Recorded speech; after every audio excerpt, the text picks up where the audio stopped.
중국발 특수 때문에 돈을 정말 많이 벌었죠. 이제 영원한 게 없는 것처럼 이 석유화학이 이제 어려움을 겪게 됐는데, 제가 보기에는 원가 경쟁력 자체가 구조적으로 이제 없어지기 때문에 감산 정도를 해가지고는 안 될 것 같다는 생각이 들거든요. 그래서 이제 오늘 그 부분을 한국경제신문이 잘 다뤘네요. 기자들이 현장을 찾아가지고 수조 원씩 황금알을 낳던 곳이 이러다 다 죽어 초유의 상황이 발생하다. 사업 세계에서 좋았던 날들이란 것은 그냥 별로 의미가 없는 거죠. 좋았던 날은 다 가고 나면은 사업 세계는 분기별 성과를 가지고 승부를 가르는 데니까. 그래서 이 참 구조조정을 할 건가 말 건가 이런 차원의 문제가 아니고, 보스턴 컨설팅 그룹이 아마 용역을 줬는 모양입니다. 정부에서 사업 재편을 해야 되니까, 사업 재편에 딴 게 아니고 사업을 좀 잘라내야 되니까 얼마나 잘라내면 좋겠냐. 그러니까 이제 보스턴 컨설팅 그룹 BCG에서 정부에 안을 냈는데, 현재 생산 시설의 24% 정도를 감축해 하겠다, 그렇게 이야기를 하네요. 한 9개 정도 생산 공장이 있으면 2~3개 정도를 이제 없애는 겁니다. 폐쇄하는 거죠. 그런데 이제 제가 보기에는 이 이제 공급 상황이라든지 수요 상황, 그다음에 톤단 에틸렌 생산 원가 같은 것을 이렇게 보면은 24% 정도를 없애가지고는 안 될 것 같다는 생각이 들거든요. 그러니까 이제 보스턴 컨설팅 그룹도 뛰어난 사람들이 업무를 했겠지만 마지막 결론을 낼 때는 이제 업계의 파장이라든지 실현 가능성 이런 것을 보고 좀 타협을 안 하겠습니까? 그러니까 24% 정도 가지고는 일어나기가 쉽지가 않을 거다, 이렇게 이제 보는데, 오늘 이 한국 석유화학의 위기에 가장 이제 큰 문제는 지금은 이제 현실 안 됐는데, 중동이 거의 코스트 개념이 없는 자기들이 생산하는 석유를 가지고 이 에틸렌과 같은 그런 석유화학의 기초 제품들을 양산하는 체제가 이제 시작이 됐기 때문에 톤당 $200 이하 정도로 원가를 낮출 수 있는 겁니다. 중국이 한 $300 수준이고, 한국은 그보다 훨씬 더 이제 높은 거죠. $350 이렇게 되겠죠. 그러니까 중동 업체들이 중국보다 30% 싸게 시장에 출하할 수 있고, 한국 업체들보다 40% 이상 여러분들 저렴하게 시장에 출현할 수 있으니까 이렇게 설비 효율을 높인다든지 이렇게 해가지고 해결될 수 없는 과제인 겁니다, 이게. 그러니까 참 좋았던 시절이 다, 좋았던 봄날이 다 가버린 거죠. 보스턴 컨설팅 그룹의 보고서는 전남 여수 산단 생산시설 24%를 줄여야 하는데, 현재 7개 공장 가운데 2~3개 정도는 최소한 정리를 해야 된다. 그런데 그게 이제 그냥 최소치, 안 하는 것보다 해야 되니까 그 정도 되지 않겠느냐, 그렇게 생각합니다. 아마 이게 이제 미국 상황이 같으면은 엄청나게 이런 줄여버렸을 겁니다. 이제 한국은 또 이제 그런 면에서 조금 더 생각을 해야 될 점이 많으니까. 진짜 여러분들 참 이게 석유학단지라는 것이 60년대 되게 시작이 됐지 않습니까? 그리고 설비 현장을 가보면 대단히 여러분들 현대화되어 있거든요. 이런 부분들이 다 고철로 팔아야 되는 상황이 된 겁니다. 에틸렌 기준으로 2025년도에 생산 캐파가 1280만 톤, 국내 수요가 860만 톤밖에 안 되는 겁니다. 또 국내 수요 가운데 일부는 가격이 저렴하니까 이제 중국산을 또 사쓰는 기업도 많지 않습니까? 3년 사이에 7,758억 정도의 적자가 한국화약그룹하고 대림그룹이 출자를 50%씩해가 만든 여천 NCC에서 발생했거든요. 그게 적자가 나중에는 눈덩어리처럼 불어나지 않습니까? 인건비 부담 같은 게 굉장히 클 거니까 3년간 누적 적자가 7,758억이니까 뭐 거의 앞으로 3년 동안 지금 설비를 유지하게 되면 1조 정도의 적자가 발생하는 거죠. 그러니까 참 제가 볼 때는 뭐 어떻게 감당할 수 없는 건 눈덩어리가 구르는 것처럼 그 적자가 늘어나는 거죠. 어제 말씀드린다시피 한국카약그룹은 그룹 규모도 있고 그렇기 때문에 어떻게든 살려보려고 하지만 대림그룹은 야 이런 식으로 해가지고 돈 1,500억 두 회사 합쳐서 3,000억 집어넣어봐야 그냥 한 6개월 정도 쓰고 말 거다 이렇게 보는 겁니다. 돈을 못 넣겠다고 하는 거죠. 기초원료인 에틸렌뿐만 아니고 그동안 비교적 이렇게 현금 창출에 크게 기여했던 폴리프로필렌, TPA, 폴리에틸렌도 다 지금 이렇게 공급 과잉 상태인 거죠. 그러니까 참 제가 볼 땐 난감하다는 생각이 드는 거죠. 제1고객이었던 중국은 한국 생산량의 1,090만 톤의 5배인 5,200만 톤까지 증설했다. 중국에서 이제 사업을 해보신 분들은 다 동의하는 것이 중국 사람들이 생각하는 공장 규모나 생산 캐파 같은 게 상상을 초월할 정도라는 거 아닙니까? 5배 정도 더 늘려버린 겁니다. 그러니까 중국에서 이제 또 소화할 수 없는 그런 화학 범용 제품은 또 덤핑으로 밀어내지 않습니까?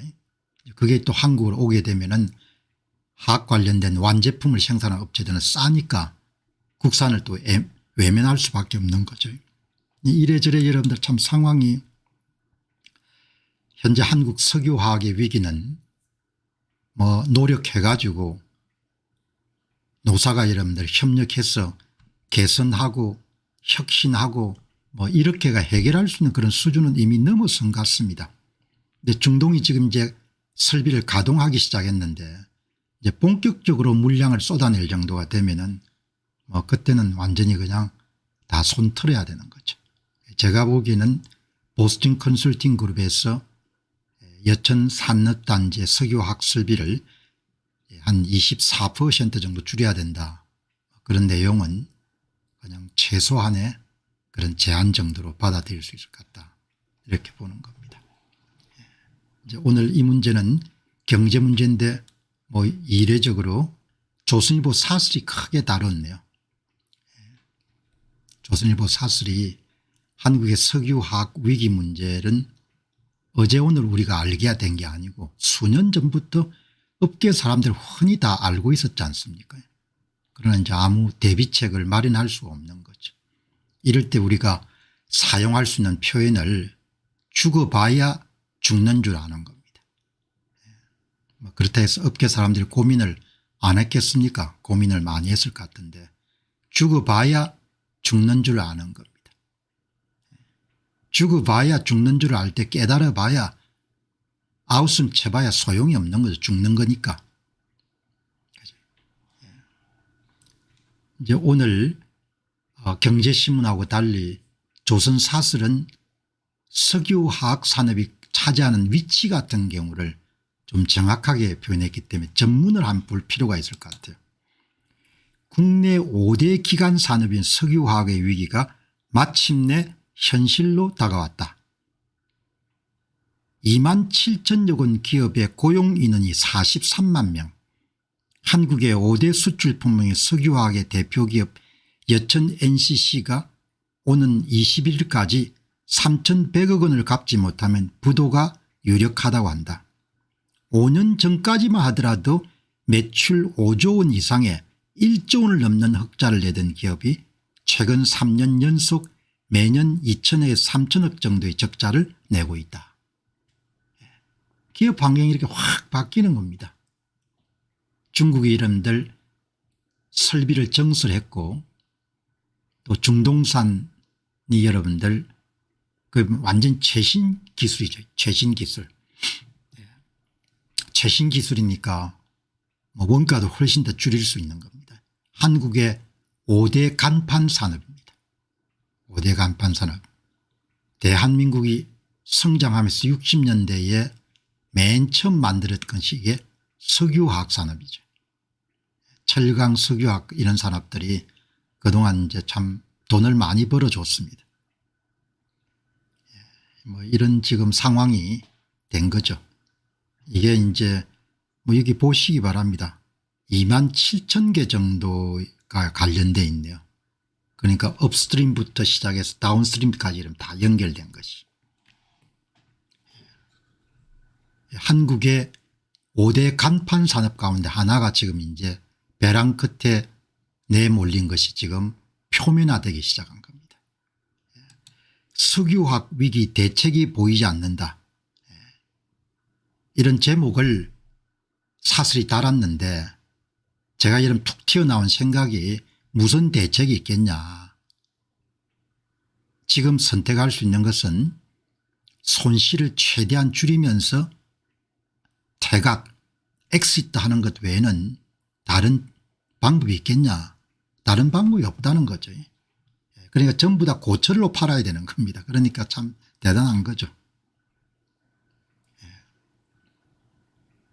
대책이 없는 겁니다. 그럼 대책이 없는 걸 왜 이야기하냐. 대책이 없어도 이야기를 해야 되지 않습니까.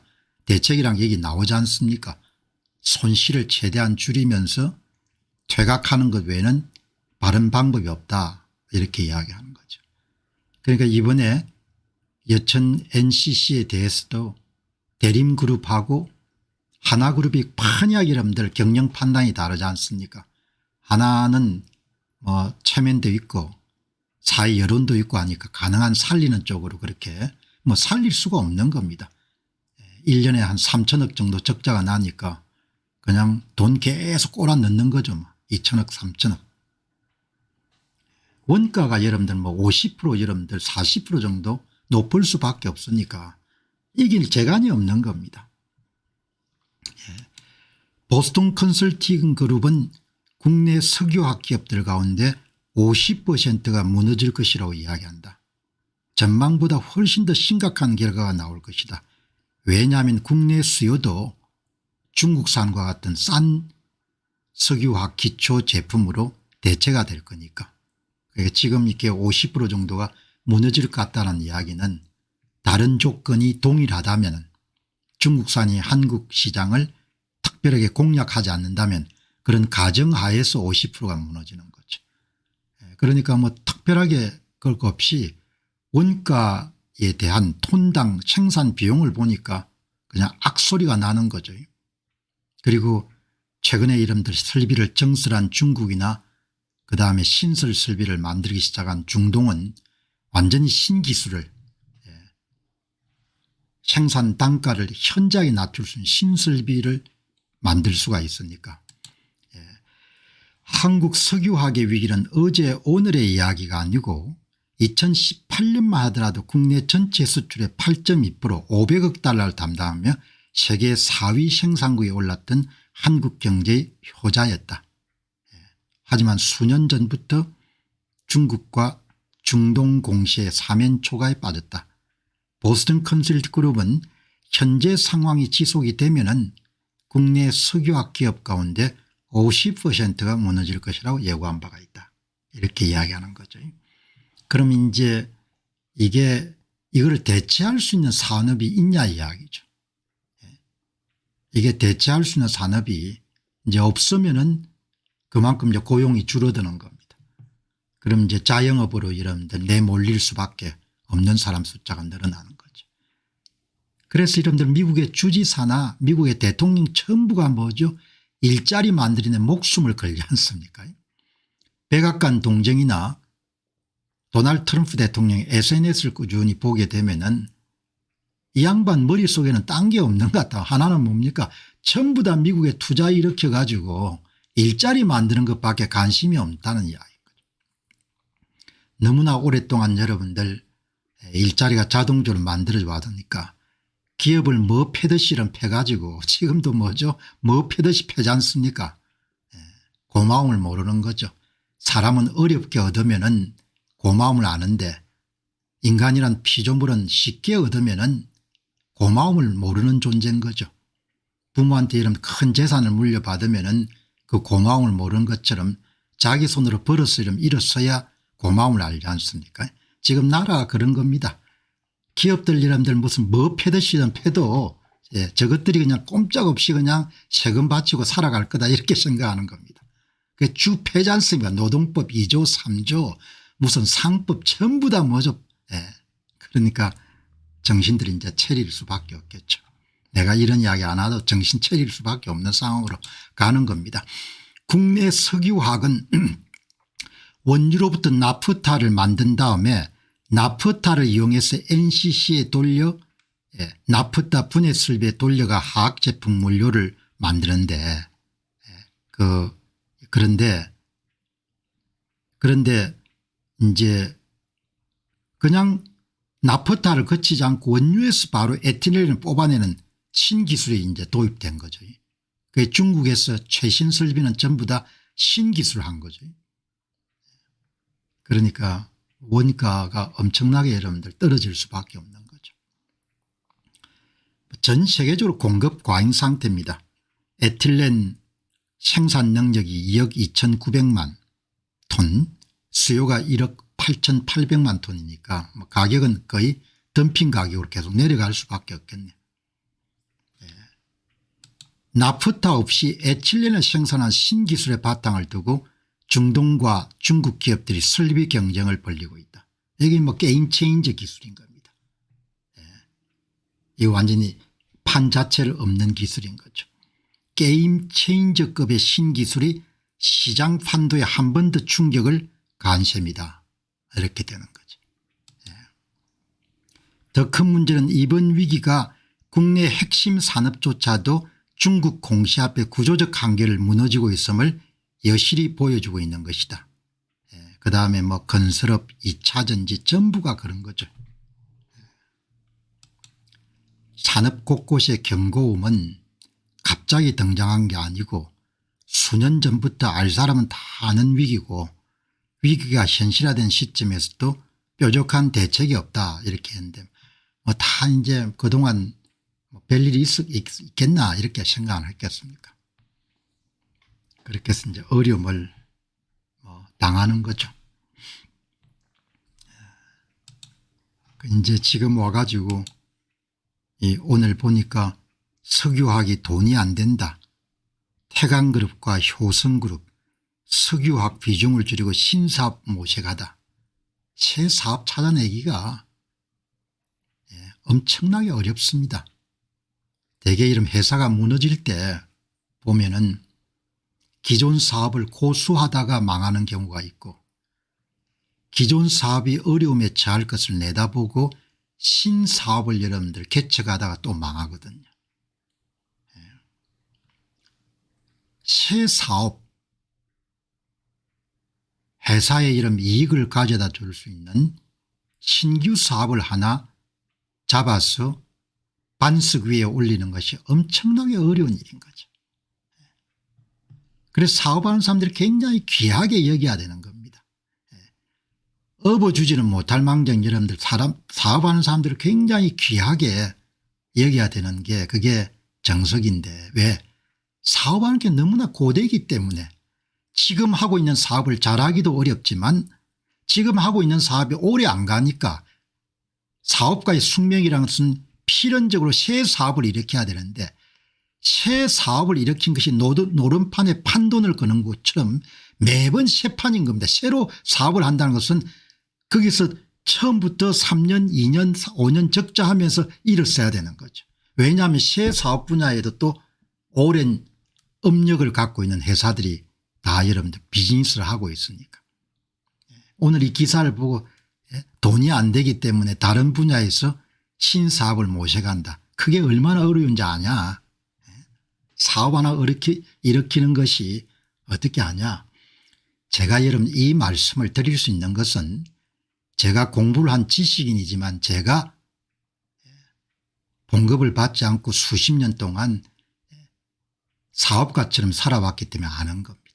그 사람들 마음을 그 사람들이 얼마나 고단한 인생을 사는 건지 한국 사람들 진짜 정신 차려야 되고 정치하는 사람들 진짜 제가 볼 때는 이대로 가면은 진짜 손가락 빨 겁니다. 돈 귀한지 모르고 돈이 피지 않습니까? 돈 귀한지 모르고 펑펑 쓰다가 여기저기 가서 돈 좀 꿔달라고 이러면 그런 꼴을 지금부터 한 25년 전에 했지 않습니까? 이 신사업 찾아내기가 어렵습니다. 석유화학 기업들은 불황을 이겨내기 위해서 자체적인 구조조정 작업에 들어갔다.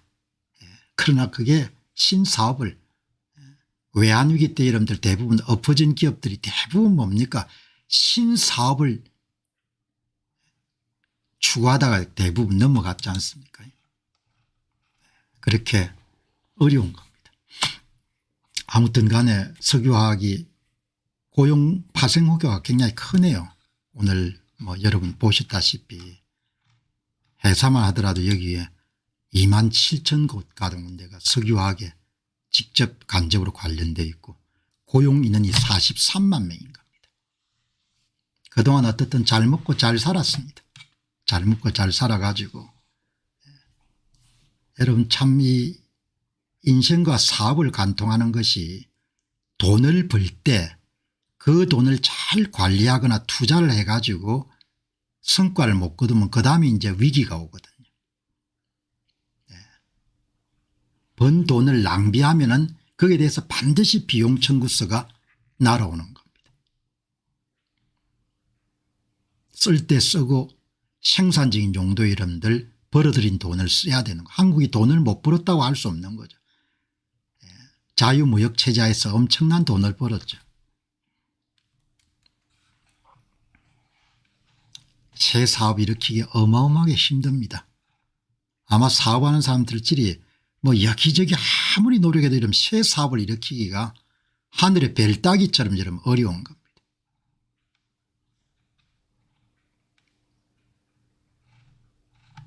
참. 자, 이제 대통령이 한미 정상회담을 하는 모양인데 한미 정상회담을 좀 이제 한국 상황을 이렇게 조금 걱정을 하시는 분들은 뭐 고우나 미우나 간에 대통령이 워싱턴 DC를 가면은 잘 해야 될 건데 뭐 이런 생각이 아마 강할 겁니다. 곱게 봐주겠나 이런 제목을 제가 붙였는데 이 한미 정상회담을 오늘 평소에 주의 깊게 보는 이용준 세종연구소 이사장 그리고 전 외교부 북한 핵대사 아주 공정한 그런 글을 쓰시기 때문에 제가 글이 나올 때마다 글을 가지고 논평을 하지 않습니까? 그래서 이제 오늘 경제와 안보의 운명이 한미 정상회담에 달렸다. 그런 제목으로 이제 글을 기고를 한 겁니다. 이제 앞부분은 대개 의례적으로 정상회담은 실무진들이 다 협의가 이루어지기 때문에 의전에 가깝기 때문에 대부분 성공한 것으로 대부분 포장이 된다. 그런데 완전히 실패한 그런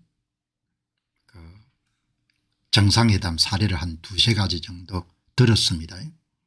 근데 제가 이제 관심 가진 것은 이제 그런 부분은 다 제외하고 한미 정상회담에 대해서 이용준 이사장이 지금 어떻게 보고 있냐 이런 부분이 관심이 있는 겁니다. 그 부분 한번 집중적으로 보도록 그렇게 하겠습니다. 여기 보시면은 현재 소고기 쌀 등의 예민한 농축산물 수입 문제를 둘러싸고 양국 정부가 상반된 해석을 하는 배경은 좀 아리숭하다. 이유야 어쨌건 양국의 최고 건부가 공개적으로 쌀과 소고기에 대해서 상반되는 주장을 지금 펼치고 있는 실정이다. 앞으로 정상회담에서 같은 상황이 재현된다면 어떤 결과가 초래될지 상상하기 어렵다. 이런 이야기를 하는 거죠. 걱정을 하는 겁니다. 뭐 동맹이다. 그동안 사이가 좋다 이런 거 별로 중요하지 않지 않습니까? 이번에 세계 각국의 정상들을 다루는 걸 보면은 도널드 트럼프 대통령의 특성을 많이 알 수가 있는 거죠. 첫 번째는 우리하고 좀 많이 다른 것은 서구인들은 온정주의 같은 게 별로 없지 않습니까? 선이 분명히 서 있죠. 인간관계든 뭐든 간에 거래적 측면으로 매사를 보는 겁니다. 한국인들의 시각에서 보게 되면은 사람이 너무 찬 거죠. 뭐 그거나 그게 이제 서구인들의 그런 시각이고 또 양키 시각인 거죠. 양키들 시각. 그래서 여러분들 만났지만 그냥 35%를 때리지 않습니까? 캐나다에 사는 교민들 가운데 상당히 쏙싹하신 분들이 많을 겁니다. 거래적 시각으로 보니까 봐주는 게 없는 겁니다. 나는 일찍이 미국과 캐나다 관계가 이렇게 이름 차갑게 냉각화되는 것은 본 적도 없었고 이런 상황이 전개되리라고는 생각도 해본 적이 없는 거죠. 그 정도 여러분들 그냥 냉정하게 대하는 겁니다. 그래서 그 점을 이용준 이사장이 이제 걱정을 하는 겁니다. 이 정상회담의 도살인 위험 가운데 하나로 지금 실무진들이 분명히 이야기를 나눌 때 쌀 소고기 문제에 서로 의논을 했을 건데 표면화되는 것이 한국과 미국 사이의 이견이 전혀 해소되지 않고 있다는 거죠.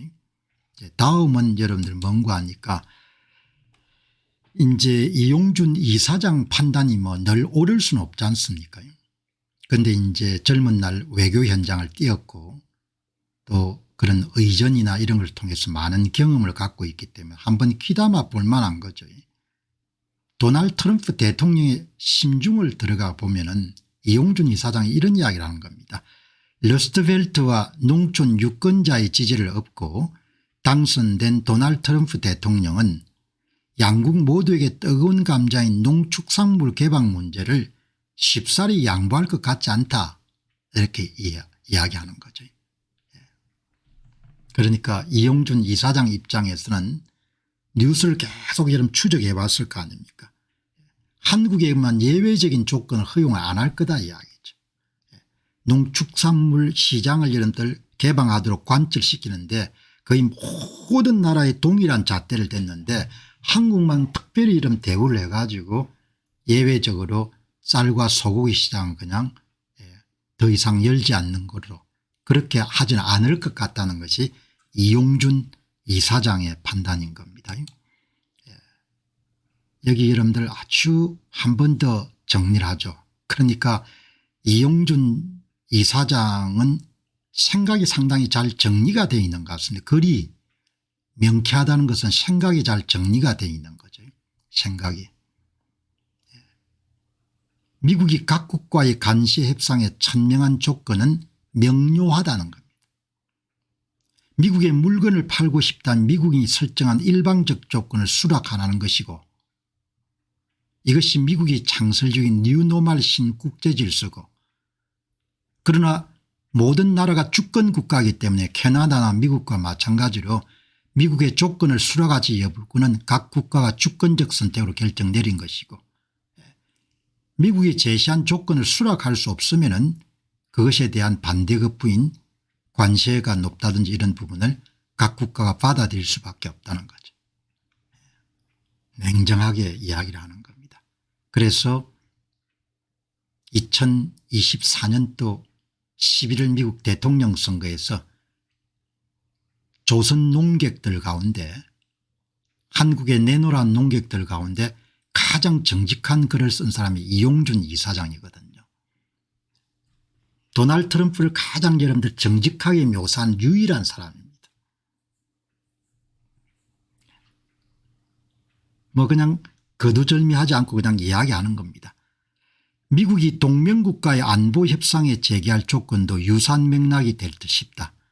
미국의 안보 지원을 바라면 상호주의 차원에서 그에 상응하는 군사적 기여를 미국에 제공하고 미국의 상시 주둔을 원하면 그것에 수반되는 경비 일체를 부담하는 조건이 제시될 가능성이 높다.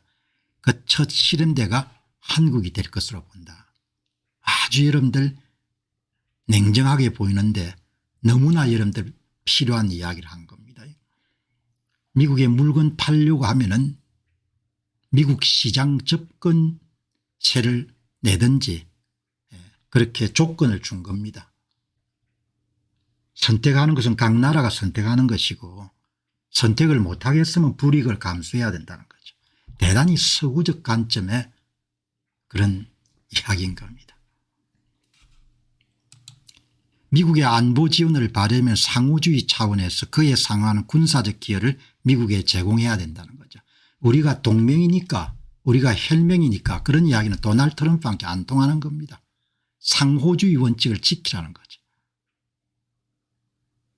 미국의 상시주둔을 원하면은 미군의 상시주둔을 원하면은 그에 수반되는 경비 일체를 부담하라는 겁니다. 못하겠다.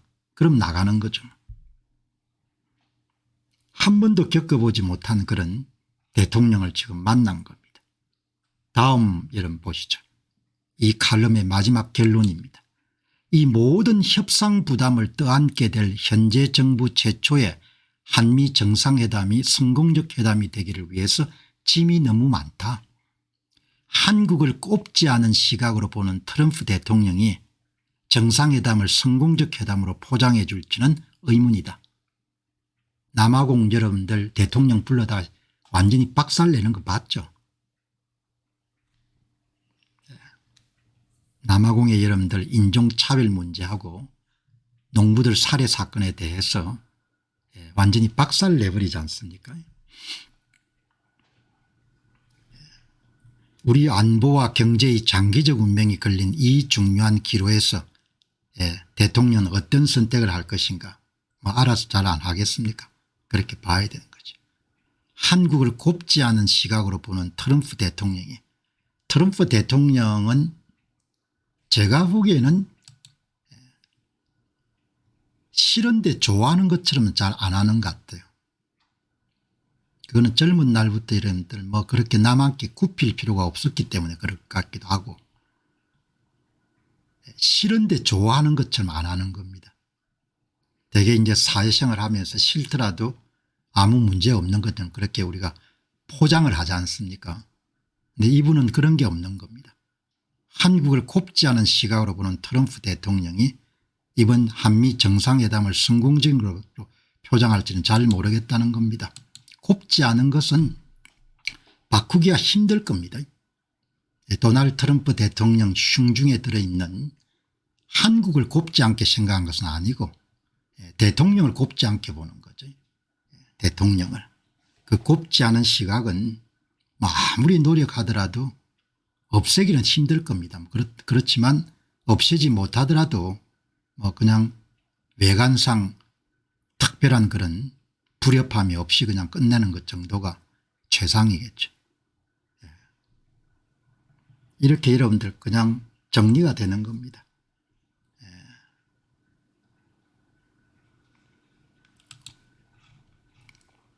자, 이제 죽는 소리들이 많이 나오지 않습니까? 죽는 소리가 많이 나오는데 이제 오늘 보면은 사람은 대개 희망을 먹고 사는 존재니까 현실이 좀 답답하더라도 자기 합리화를 많이 하지 않습니까? 자기를 속이죠. 셀프 디셉션, 자기 기만하는 겁니다. 그렇게 해야 또 살아갈 힘을 얻을 수가 있으니까. 그러나 저는 좀 다르게 보는 겁니다. 아무리 불편한 진실이라 하더라도 마음이 아프더라도 고통이 있더라도 그걸 받아들이고 살 길을 찾아야 된다고 생각하거든요. 그게 평균적인 여러분 한국 남자들하고는 조금 생각이 다른 것 같아요. 자기 기만이나 자기 합리화를 통해 가지고 현실을 왜곡하거나 그런 데 익숙하지 않는 겁니다. 그냥 있는 그대로 받아들이는 겁니다. 그냥.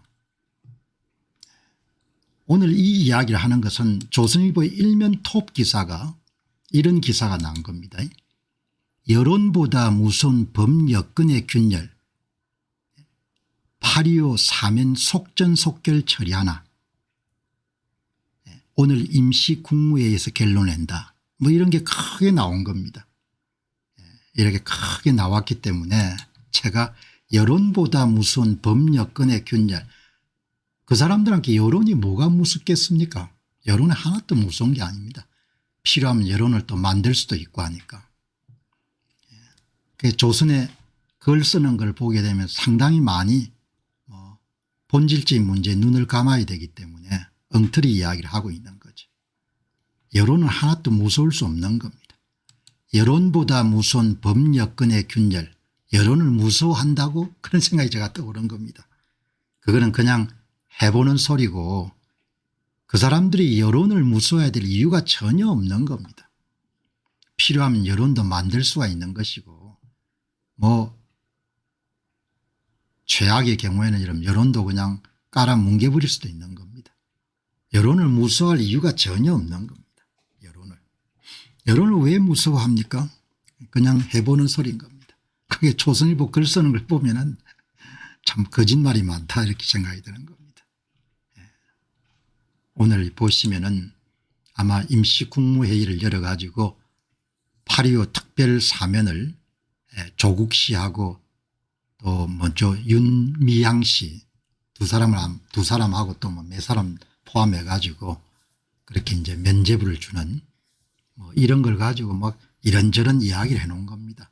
그리고 이제 입장이 정해졌으니까 이제 이런 또 포격을 서로 가해 줘야 되니까 국민주권정부의 첫 강복절 특사 국민주권정부네요. 윤미향 사면이야말로 해야 할 일이다. 이렇게 해서 이제 나오고 대통령이 고민을 했다 이런 이야기가 하는데 고민할 필요가 하나도 없는 거지 않습니까? 고민하는 것처럼 그렇게 보여야 되는 거니까. 민주당 일부 의원은 내년 지방선거를 앞두고 조국 전 대표가 복권되면 서울시장 또는 부산시장 등 출마가 가능하기 때문에 민주당의 성패 계산이 복잡해진다고 조언한 것을 알려졌다. 지방선거도 걱정할 필요가 전혀 없지 않습니까? 지금 상황으로 보게 되면. 그러니까 전부가 여러분들 이런 기사들이 전부 다 내 눈에는 그냥 가짜처럼 보이는 겁니다.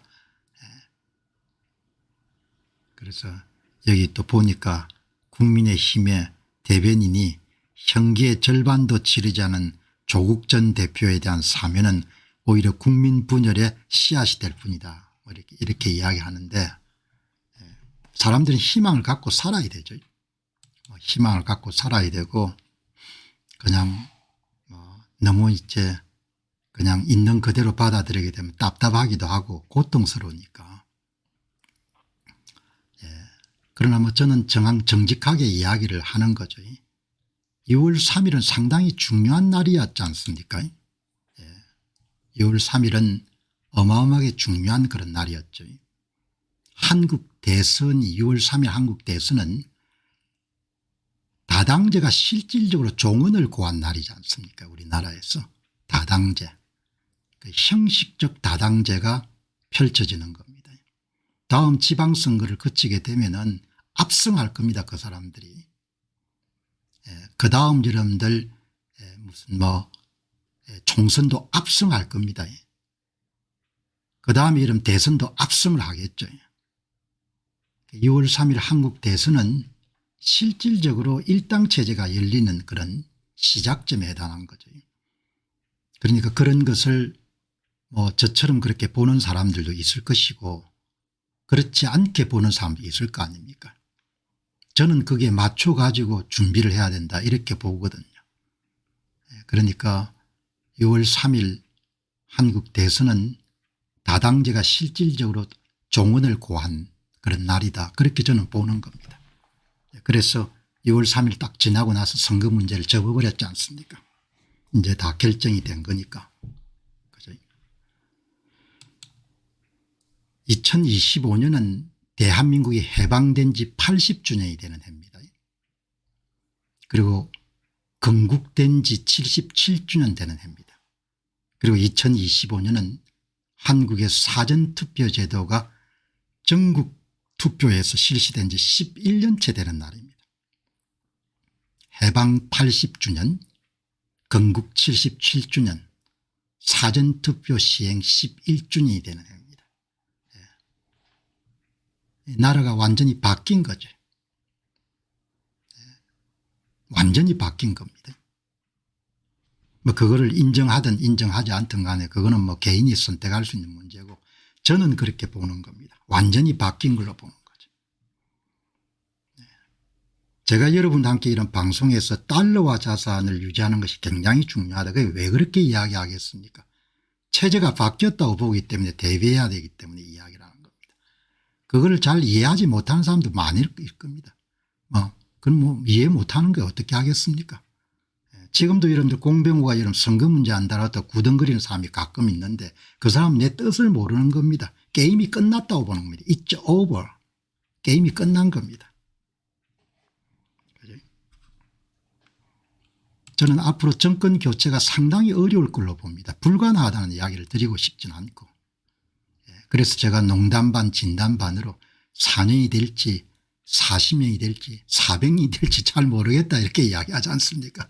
그런 말에 이름들 빼가 있는 거죠. 정권 교체가 저는 어려울 걸로 그렇게 보는 겁니다. 그래서 제 방송을 보시는 분들은 가끔은 제가 이렇게 초를 치기 때문에 불편하고 그렇겠지만 한국 문제를 다루거나 세계 문제를 다루거나 또 투자 문제를 다루는 것이 전체가 다 이런 거시적으로 본인이 갖고 있는 전망의 기초에서 이야기를 하는 겁니다. 자, 그래서 오늘 여러분들 조선일보의 일면 톱 기사로 그런 게 나왔기 때문에 또 그런 단상을 한 번 정도 말씀을 여러분들에게 드린 겁니다.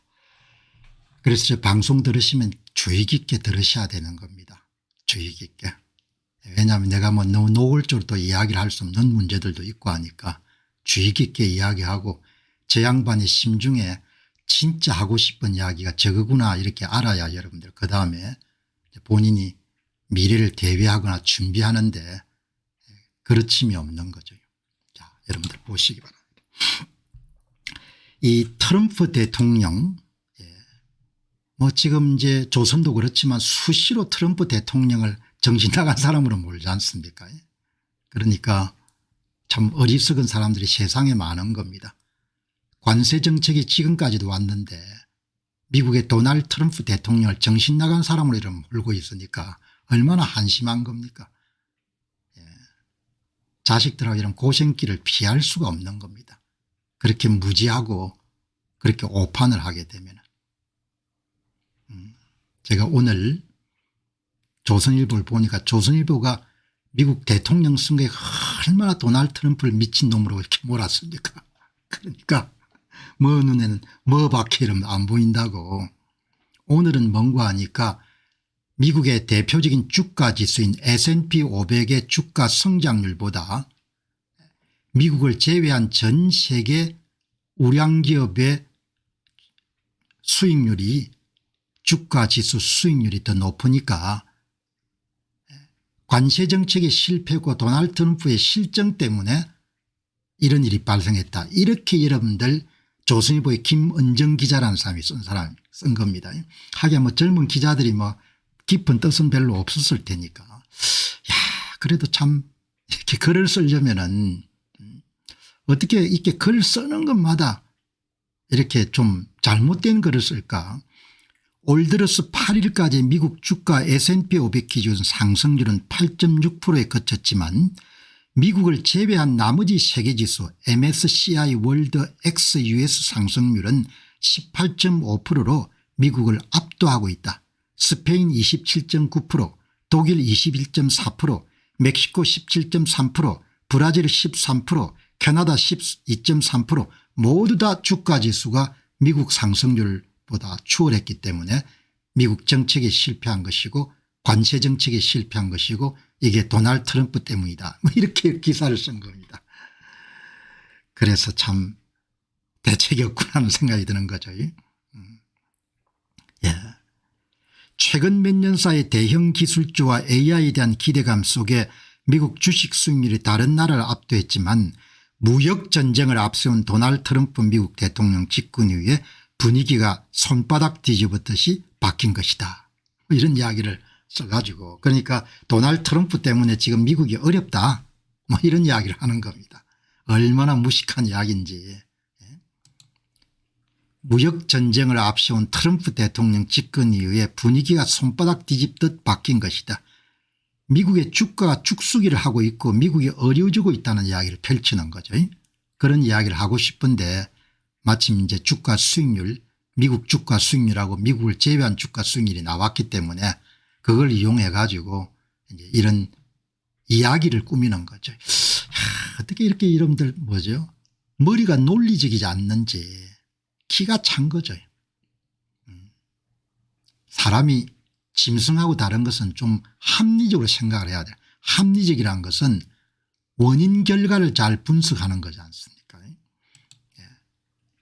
MSCI 지수 미국을 제외한 전 세계의 우량 기업들의 지수 상승률이 미국의 S&P 500 주가 지수 상승률을 앞지른 것이 관세와 무슨 관련이 있냐 이야기죠. 아무 관련이 없는 겁니다. 그게 트럼프의 무능함과 무슨 관련이 있냐 아무 의논이 없는 겁니다. 제가 이 방송을 왜 이 주제를 선택하는 거 하니까 제발 거짓말 좀 하지 말라는 거짓말. 이 나라는 거짓말 때문에 이런 비용을 치르고 있지 않습니까? 거짓말 좀 하지 말자 이야기죠. 기사를 쓰는 사람이나 학자나 정치인들 간에 직업적으로 자신의 업무와 관련해 성실함이라는 지적 정직함 같은 걸 유지해야 될 거 아닙니까? 아무 관련이 없는 걸 떨어다가 그냥 이야기를 만들어서 여러분들 이야기를 하는 겁니다. 주가라는 것은 김은정 기자에 의하면 관세하고 트럼프의 능력에서 결정된다는 이야기인데 주가를 결정하는 요소가 얼마나 많습니까? 이렇게 여러분들 코잘리티라고 하죠. 원인 결과 관계를 이렇게 오도해 가지고 자신의 주장을 합리화하기 위해서 거짓말을 하면 안 되는 거죠. 그런데 김원정 기자가 아마 이 거짓말을 의존한 것이 미국의 그런 애널리스트들 여기 트럼프 대통령의 관세가 유럽이나 일본 기업보다 미국 기업의 수익에 더 큰 타격을 줄 것으로 예상하기 때문이다. 뭐 이런 이야기를 빚어가지고 했는데 월가에도 이렇게 민주당 지지자들이 많지 않습니까? 이런 논리가 안 되는 겁니다. 관세를 올리게 되면 미국이 더 타격을 받는다. 그런 논리가 어떻게 나오는 겁니까? 캐나다 자산운용사의 수석 전략가는 캐나다, 유럽, 일본 교역국들이 투자자 친화적인 계획에 착수하고 자국 내 경제 성장을 촉진함에 따라 이런 추세는 더욱 가속화될 것이다. 정신 나간 인간이지 않습니까? 그래서 여러분들 미국 대신에 다른 나라에 돈 투자라는 이야기죠. 여기 이제 오늘 젊은 기자를 무슨 뭐 특별하게 무식하다고 그렇게 이야기하고 싶은 게 아니고 이런 데이비드 글로만이나 이런 사람들이 하는 이야기를 그냥 뺏겨 쓰기를 하면 어떻게 하냐 이야기죠. 이런 이야기를. 여러분 다시 한번 정리하겠습니다. 도널드 트럼프는 정치가로서 천재입니다. 천재. 관세전쟁의 본질은 미국이 본격적으로 미국 시장 이용세를 매긴 것을 뜻합니다. 다른 나라의 수출 기업들은 미국 내 시장 점유율을 유지하기 위해서 자신의 마진 영업이익의 일정 %를 미국 연방정부에 관세로 제공하는 것을 뜻합니다. 이번 정책을 입안한 미란 박사팀의 구상이고 그것이 바로 도널드 트럼프 대통령의 구상입니다. 경상이 가운데 여러분들 관세분만큼을 세금으로 이름 주는 겁니다. 통행세처럼. 4월 달에 이런 관세정책이 시행되고 난 다음에 4개월 정도가 흘렸는데 조선일보 기자가 이런 정도도 이해가 안 돼 있는 겁니다. 일부 사람들은 관세는 수입업체가 내는 것이기 때문에 우리나라와 상관이 없다고도 말합니다. 이런 글을 이런 무식한 이야기를 댓글로 다는 사람도 있습니다. 수입업체는 명목상 관세를 내지만 이것을 부담하는 주체는 대부분 수출업체의 가능성이 높습니다. 의약품처럼 대체가 가능하지 않은 상품의 경우는 수출업체의 부담은 소비자들에 그대로 전가됩니다. 그래서 의약품은 관세로부터 예외로 처리되어 왔습니다. 관세 전가가 미국 소비자에게 항하지 않도록 의약품에 대해서는 관세를 매기지 않았습니다. 그러나 의약품을 제외한 대부분의 상품은 대체할 수 있기 때문에 미국 내의 시장 점유율을 유지하기 위해서 피눈물처럼 무릅쓰고 수출업체들이 가격을 인하해 가지고 관세분만큼을 수입업자들에게 보전해 주는 것이 바로 지금 일어나고 있는 거죠. 이런 것을 조선일보 기자들이 전혀 이해를 못하는 겁니다. 트럼프는 미국 시장이 갖고 있는 특별한 강점을 100% 활용해서 수십 년간 세계 질서를 지탱해온 다자간 자유무역협정을 일거에 뒤집어 엎어버린 겁니다. 그의 구상을 뒷받침하는 사람이 바로 경제자문위원회 의장인 미란 박사와 같은 일군의 학자들입니다. 피 한 방울 이름 안 묻히고 세계 질서를 다 바꿔버린 겁니다. 트럼프는 사업가 출신으로서 미국 시장을 독특하게 재정의하고 미국 문제의 해법을 찾았습니다. 전 세계 어느 사업가도 미국 시장 없이는 사업할 수 없다는 점입니다. 미국이 슈퍼갑인데 항상 얻어터지고 이용당하는 바보짓을 해왔습니다. 미국 역대 대통령들이 전부 머저리 짓을 해온 겁니다. 이게 트럼프의 천재성입니다. 물론 불편하게 여기는 사람이 있을 겁니다. 저는 이렇게 진단하는 겁니다. 미국의 역대 대통령이 전부가 머저리 짓을 해온 겁니다. 이렇게 독특하게 여러분들 미국 문제를 재해석한 사람이 한 명도 없었습니다. 결과적으로 미국을 제외한 전 세계 교육 파트너들은 곡소리가 나게 됐습니다. 한국도 엄청나게 이런 고통을 짊어지게 된 겁니다. 왜 15%를 갖다 바쳐야 되니까. 간단하게 이야기하면 한국 자동차 부품업체의 경상이익률이 3에 4%인데 산술적으로 이야기하면 관세를 15% 내야 되면 팔면 팔수록 손해를 보게 되는 시험입니다. 교육 파트너들은 트럼프 때문에 죽을 맛이 된 겁니다. 그러나 미국인들 위한 미국 측면에서 보면 트럼프가 여러분들 엄청난 일을 한 겁니다. 한 교민이 미국은 기름값이 2불대로 좀 낮은 것 같아요. 역대급으로 떨어졌고 모든 물가지수 대부분 떨어져서 너무 살기 좋아졌습니다. 미국에 계시는 분한테 관세가 걱정 미국에 물건 팔 시도나 생각하지 마시기 바랍니다. 뭐 이렇게 적어 놓은 겁니다. 그래도 미국에 계시는 한 분이 나름대로 여러분들 자기 생각을 다 정리하고 있다 이렇게 보시면 좋겠습니다. 정직하게 글을 써야 될 거 아닙니까? 정직한 글 성실하게 써야 되죠. 외신을 이런 뺏기더라도 옳지 않은지를 좀 생각을 해야 될 거 아닙니까? 자, 여러분 뭐 제가 도널드 트럼프 대통령 무슨 뭐 찬양하는 사람 아닙니다. 잘한 거를 잘한다고 하는 겁니다. 트럼프가 참 대단합니다. 진짜 대단한 사람입니다.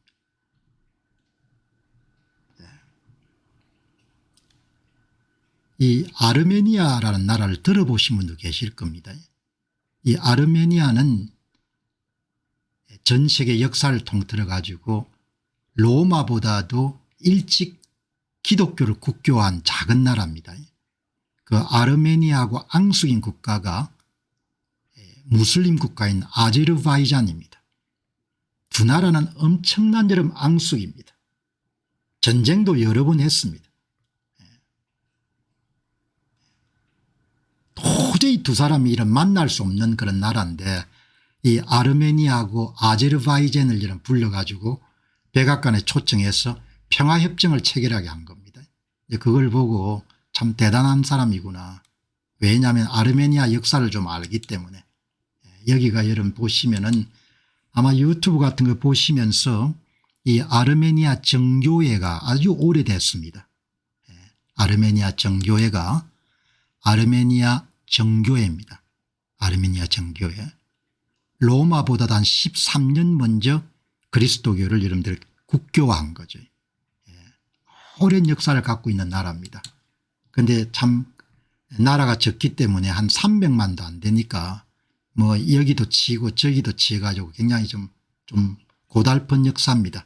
301년 AD 301년에 기독교 국교를 공언했으니까 동로마 제국의 콘스탄티노플 대제가 313년에 했으니까 아르메니아 정교의 역사가 굉장히 깊은 거죠.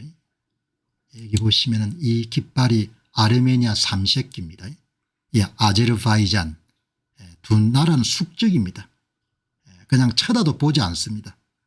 여기 이제 보시면은 여기가 터키, 튀르키예, 시리아, 이라크, 이란, 이게 조지아, 아르메니아, 아제르바이잔, 카스피에, 이게 흑해, 이 아르메니아입니다.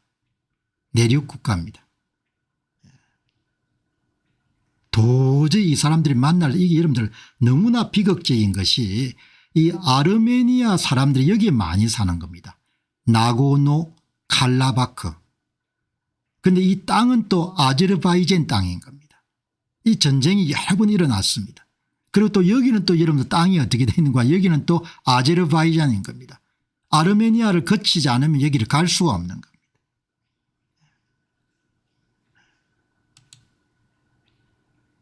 전쟁이 일어나 가지고 여기에 사람들이 또 다 쫓겨났거든요. 2023년인가 아마 그럴 겁니다. 이 나라는 큽니다. 아제르바이잔은 인구가 1020만 명 정도가 되고 아르메니아는 280만 명밖에 안 되는 겁니다. 항상 이런 당하는 겁니다. 인구 대부분이 기독교인들이고 아르메니아 사도교인 겁니다. 아제르바이잔은 뭐 거의 대부분이 이슬람교를 믿고 있는 거죠. 이 두 사람을 불러가지고 여러분들 백악관에서 평화협정체계라는 걸 보고, 왜냐하면 여기에 여러분들이 보면은 여기에 통로를 열어줘야 되거든요. 그래야 이런 왕래가 될 거 아닙니까. 이게 아제르바이잔 땅이니까 이 여러분들 두 사람을 불러가지고 이 보시기 바랍니다. 쇼맨십이라고 볼 수 있겠지만 참 이걸 보고 참 대단한 사람이다.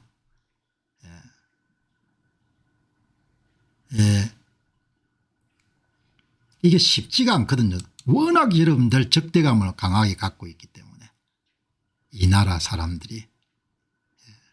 아마 이 사람이 아제르바이잔의 대통령 일함 알리예브가, 이 사람이 여러분들 아르메니아의 수상인 니콜 파시안이라는 사람이냐. 도널드 트럼프가 참 대단합니다. 아르메니아와 아제르바이잔의 지도자들이 수십 년간 분쟁을 종식시키기 위한 합의안에 서명하기에 앞서 금요일 날 백악관 평화정상회담에서 악수했습니다. 도널드 트럼프 대통령이 가운데 서고 아제르바이잔의 일함 알리예프 대통령과 아르메니아의 니콜 파시난 총리가 양옆에 자리했습니다. 두 정상이 트럼프 앞에 손을 내밀어 악수를 하자 미국 지도자는 손을 들어 그들의 손 위를 보겠습니다. 이렇게 이야기하는 겁니다. 두 나라가 여러분 너무나 적대감이 깊어 가지고 사람들이 막 죽었으니까, 그러니까 참 보통 일이 아닌 거죠. 이 역사를 제가 좀 알기 때문에 이 보도를 보고 참 도널드 트럼프라는 사람이 참 대단하다는 생각을, 그리고 이걸 본인이 또 다 안 했으니까 이 미 국무부를 움직이는 루비오 미 국무장관이 일을 잘하는 거죠. 다 밑에서 만들었을 거 아닙니까. 지시를 했을 테니까. 그렇게 해서 여러분들 이렇게 두 사람을 부른 겁니다. 뭐 노벨상 이런 거 뭐 이렇게 이야기하는 그거는 부산물이고, 이렇게 자기가 해야 될 일을, 미국 대통령으로 해야 될 일을 성실히 수행하는 겁니다. 여긴 참 복잡합니다. 여기 보시면은 여기 이제 앞에서 말씀드리다시피 국제 평화와 번영을 위한 트럼프 루트, 아마 여기 이제 길을 이렇게 사람들이 통행할 수 있도록 만들어주는 모양입니다. 통행할 수 있도록 만들어줘야 될 거 아닙니까. 그지? 그러니까 참 여기에 이제 보시면은 나고르노 칼라바흐, 땅은 아제르바이잔 땅이고 그게 수십만 명의 아르메니아 사람이 사는 겁니다. 그걸 두고 지금까지 전쟁이 여러 번 있었습니다. 그 첫 번째 전쟁이 1988년부터 1994년에 전쟁이 있었고, 제1차 나고르노 칼라바흐, 이때는 아르메니아 측이 이긴 겁니다. 그다음에 여러분들 또 터키의 도움을 받아 가지고 제2차 나고르노 칼라바흐 전쟁 2020년, 역사를 보게 되면 무슬림 국가들은 다 무슬림 국가를 도와주거든요. 2차 전쟁에는 패배를 합니다. 그래서 생계터전을 다 놓고 아르메니아 사람들이 전부 다 쫓겨난 겁니다. 44일간의 전쟁 끝에 아제르바이잔은 상당한 영토를 되찾았고 아르메니아는 큰 패배를 겪었습니다. 한쪽은 1000만이고 한쪽은 280만 밖에 안 되니까 병사 수가 절대적으로 적은 겁니다. 예, 그래 참 어렵게 만들기가 어려운 관계인데 평화협정을 체결하게 해가지고 참 대단하다는 생각이 드는 겁니다. 자, 여러분들 오늘 처음에 이제 히트를 오픈 AI사의 챗 GPT가 이미지 만드는 걸 가지고 히트를 쳤지 않습니까? 지금 후발주자인 일론 머스크의 XAI사의 글록 모델이 이미지를 가지고